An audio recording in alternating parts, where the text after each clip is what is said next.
One of the worst regrets in life would be waking up 10 years from today and saying, man, what if I would have? I also think people want to know that you care for them. And it's okay to have high expectations, and it's okay to really push the envelope, but they have to know that you're going to be there for them. They have to know that you care. And I think if they know that, they'll run through walls for you.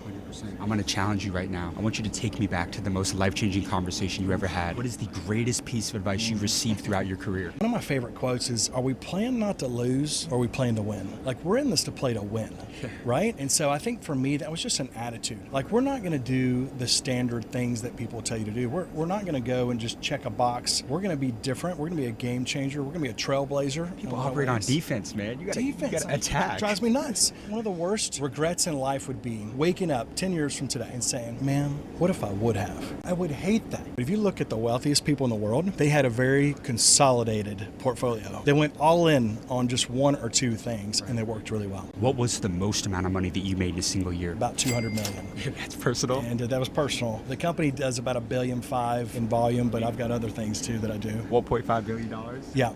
Congratulations, Thanks, man. What did you have to sacrifice to build $1 billion company? You know, there's not a lot of people that are willing to see your success. So sometimes friends, relationships, sometimes even family, it becomes challenging. Did you lose family and friends on the way? I did. I lost family and friends along the way, and I still love them to death, but I'm just not as close as I wish I could be with them. But I also have learned who's a safe place for me, who's cheering for me. There's a great quote I love is, those people who are with you through the thick and thin, those people who are rooting for you no matter what, that's called family. The other ones are called blood. Wow.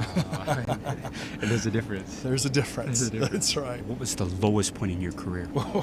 So, man, 2012, unexpectedly, my wife filed for divorce. I had a 4-year-old and 2-year-old. Hardest time by far in my entire life. What did you learn about marrying the right woman? You hear often you have to be be very careful with the one that you marry. Any advice that you can shed on that to the younger generation of entrepreneurs? I think that's a fantastic question. Matter of fact, I think that's probably one of the most important decisions you'll ever make on this planet is who you marry, because that person will dictate what your life looks like going forward. And so for me, if you're looking at like, hey, what would I suggest? Obviously, there's got to be chemistry. Obviously, there's got to be attraction, but you want someone who is kind,